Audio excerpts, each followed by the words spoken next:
Hello and welcome aboard. Welcome to Line Up Cooking, where I take a traditional dish, line it up by decreasing sugar or carbohydrates or salt or fat without sacrificing great taste. Today I'm going to make a pineapple upside down cake. Low carb, no sugar added. So I'm going to start by making the topping for the cake. I'm going to use my 9-inch springform pan. Of course, you don't have to use a springform pan. You can use 7 or 8-inch or 9-inch cake pan or any other pan that you would choose to use. So I'm using my springform pan that I have sprayed with cooking spray.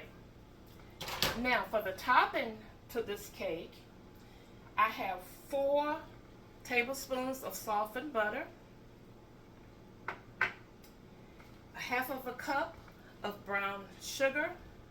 Now instead of regular brown sugar, I'm going to be using the Swerve brand of brown sugar. It's 0 calories, 0 sugar, 0 carbs. Well, 8 grams of carbs, which is still very low. It looks like brown sugar, and it tastes like brown sugar. That's what it looks like. All right. There are other brands. Pure makes a brand. I think Trulia. All of these you can find in the grocery store. Lecanto makes a brand. But I'm going to use the Swerve today. All right. I have a 20-ounce can of pineapple slices. This is the Sweet Harvest brand that I got at Walmart. And this is pineapple slices and 100% pineapple juice. That's what you want. You want pineapples that are in their own juice. None of that, no heavy what is it called? Packed in heavy syrup or packed in light syrup. I'll stay away from those. I make sure to get 100% pineapple juice. And you're not going to need the whole can, but you're going to need most of it. Okay, now I'm going to be using just regular maraschino cherries that you get in the grocery store. These do have sugar. But if this bothers you, if you decide to make this cake and you don't want to use the maraschino cherries, you can just omit the cherries and just use the pineapple. Or you can do like a lot of the people that are on the keto meal plan or diet. What they're using instead is raspberries, just fresh raspberries instead of the cherries. But I'm not bothered by this little bit of sugar, so I'm going to use just the regular cherries. Okay. Now, the first thing I'm going to do is to bring you all this way.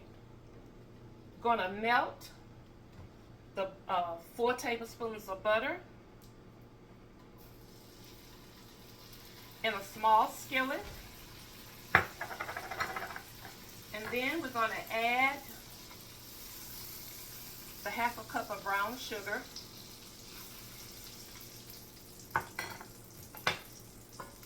And we're going to stir this and just let this cook until it gets thick and bubbly.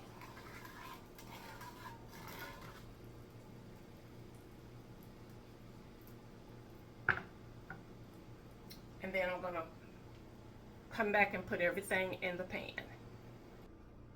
I let my butter and sugar cook until it was almost thickened. Well, it was bubbly, I'll say that.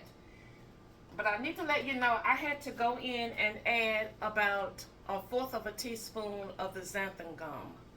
And because I'm using brown sweetener and not regular brown sugar, it didn't cook and thicken the way it should have. So sometimes when you're not using real sugar, you have to compensate for it. So I use 1/4 teaspoon of xanthan gum. And if you decide to make this cake and you don't have the xanthan gum, you can always use cornstarch as a thickener, just a little bit to thicken the butter and the sugar a little bit. So the next thing is to put the butter and sugar into the pan. Turn you around a little bit. We're going to preheat the oven to 350 degrees. Okay. Now we're going to take butter and the sugar mixture, and we're going to put this into our pan. I almost let it cool down a little too much, but you're supposed to let it cool a little bit and then spread it in the pan. Hold on a second.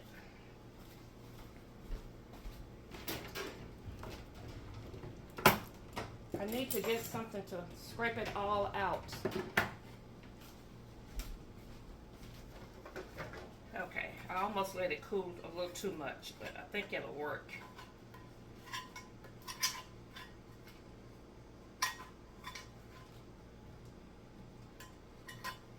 Let's see. All right. So we spread that around in the pan.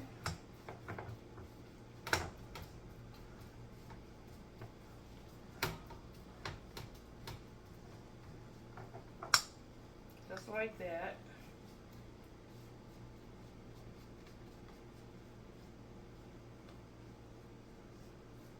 You're supposed to let it cool a little bit before you spread, but I think I waited a little bit too long, but that's okay. All right. Spread it around like that. And then we're going to take a pineapple.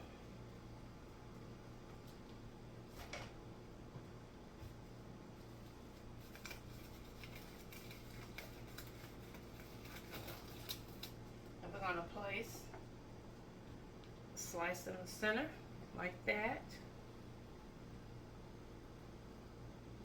And then you're going to put a slice around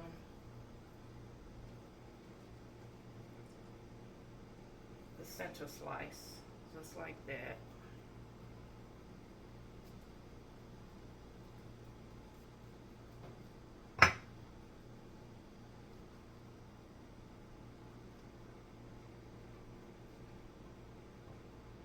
And I think I said this brand of pineapple, Sweet Harvest, I think I said I got them at Walmart, but it may have been Aldi. But they both sell the pineapples that are packed in their own juice. So that's all you need to look for. The brand doesn't really matter. Okay, so I got my slices like that. And now we're going to add the cherries.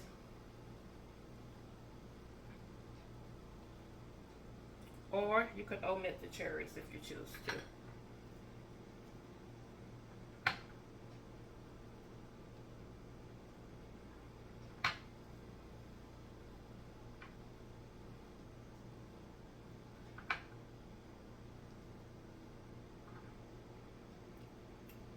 It only took 7, just like that. Okay, so now we set this aside and then we start on the cake. Okay, now for the cake portion, I'm going to be using 2.5 cups of my alternative flour blend. And for those of you who have been following my videos, you know that I use an alternative flour blend that consists of almond flour, coconut flour, and an optional ingredient called xanthan gum. And if you need the exact measurements, they're going to be listed under the title of this video if you're on Facebook. And if you're on YouTube, it's going to be in the description box. So, 2.5 cups of my flour blend, 3/4 cups of sweetener, 3/4 of a cup of sweetener, and I'm using, it's called Magic Baker made by Splenda. Now there are several sweeteners on the market that are real good for baking. This just happens to be one that I like, and I like the baking blends that have a combination of different sweeteners. This is a mixture of erythritol, allulose, and stevia leaf extract.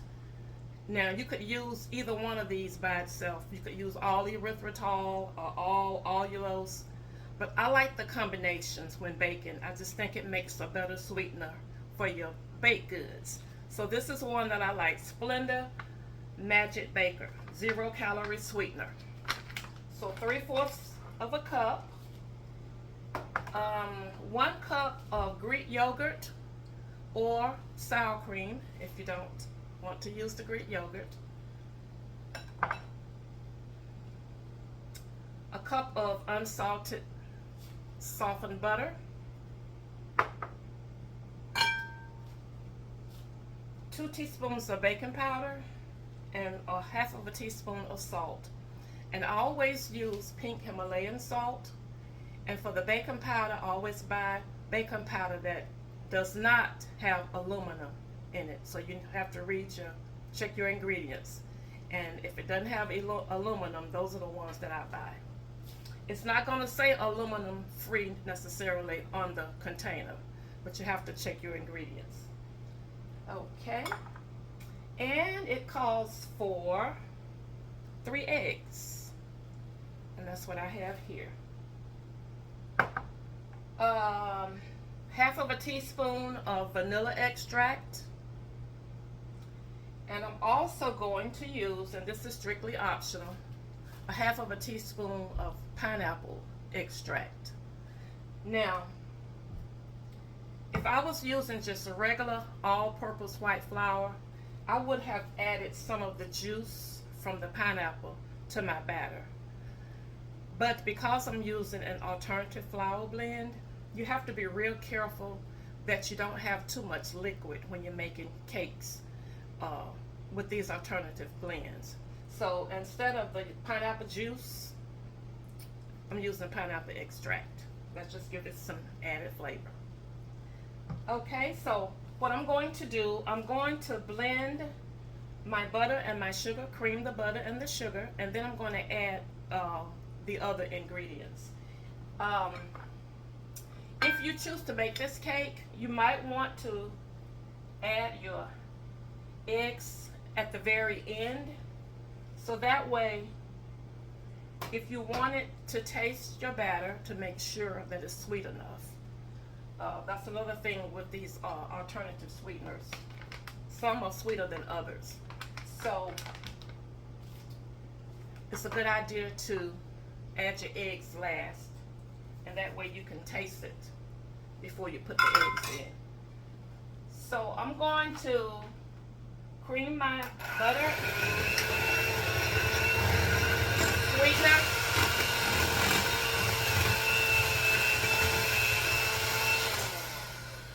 then I'm going to add the rest of my ingredients, and then I'll come back and we'll put the batter in the pan. Okay, so I got my batter all mixed up, and I want you to see the consistency of it. It's kind of thick, and this is what you're going to get with those alternative flour blends. They're going to be a little thicker than regular white flour, and they don't like a lot of liquid when you're making cakes with them.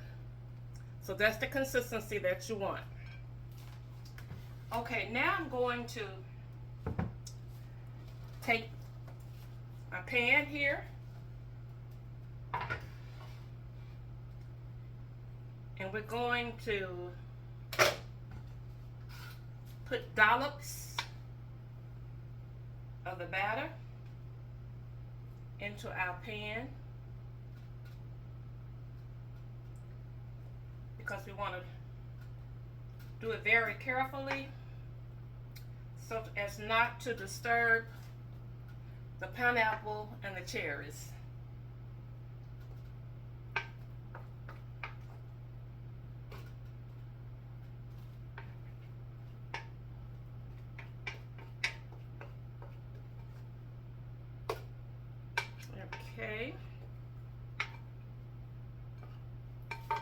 get all of it out of there.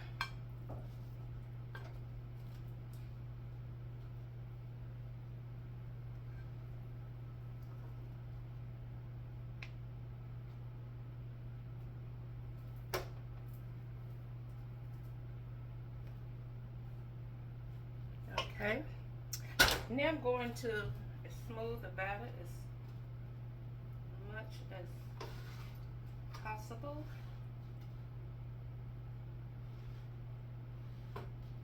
And I have my springform pan sitting on another pan because they will kind of leak sometimes.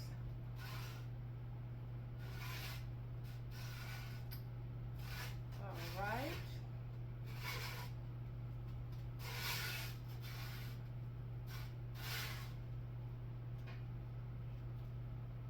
I think that's smoothed around enough.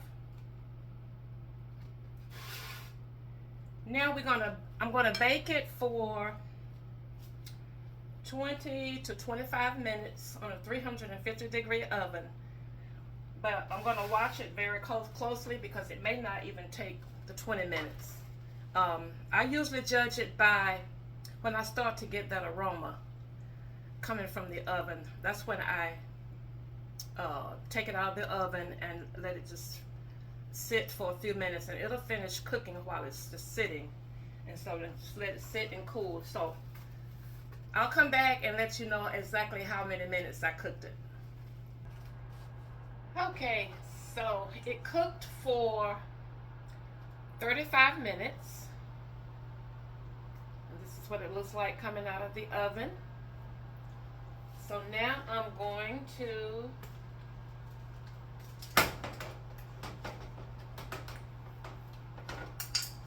take it out of the pan and flip it like that. And I'm going to remove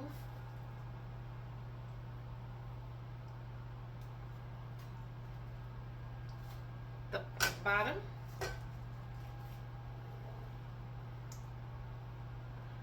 Okay.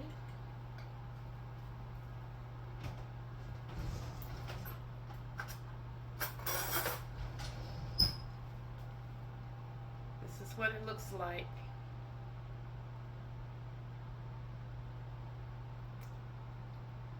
Coming out of the pan. It looks really good.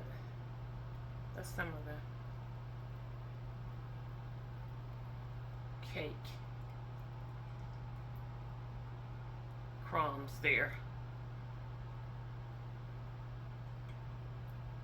But it looks really good. Okay. All right, let's cut it and see what it tastes like. Okey-doke. Let's see, let's go in this way. Start right here.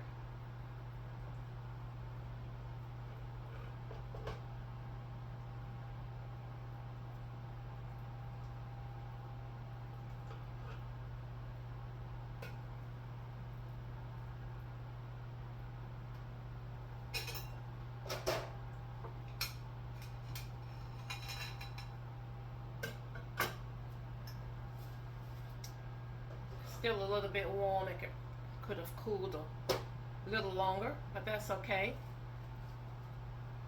But that's what it looks like. Okay. Let's give it a taste.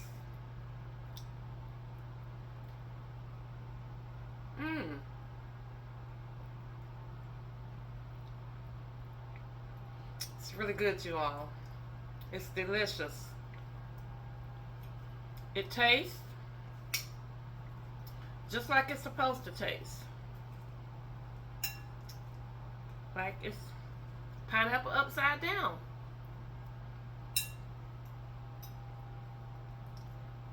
It's really good. Two things I want to say. If you decide to make it, and when you get ready to brown the cook the sugar, the brown sugar and the butter together, let it cool for a little bit before you add any thickener, because I'm thinking I probably didn't need the xanthan gum. So let it cool a little bit and then spread it in the bottom of your pan. And if you let it cool and it's still kind of thin and watery, then you can add the thickener. The second thing is it's probably better to not use the springform pan. So don't use the springform pan. Just use a regular cake pan, because that pan, because it has the bottom attached to the sides, and this with the pineapple and the cherries and the sugar and butter mixture, the pan leaked into the oven. So next time I won't use the springform pan. So I'm pleased with the way it came out and with the way it tastes. And you know, dealing with these alternative flour blends and sweeteners, it's, you know, we're kind of experimenting a little bit, because it's a whole different concept to baking with those ingredients. So you have to kind of play around with it a little bit. But I'm pleased with the way it came out, and it's so worth it to have something that's low carb and no sugar added. It's worth it. Okay, thank you for watching. I hope you enjoyed this video. And until next time, share a smile with someone. It will lighten up their spirit and yours too. Bye now.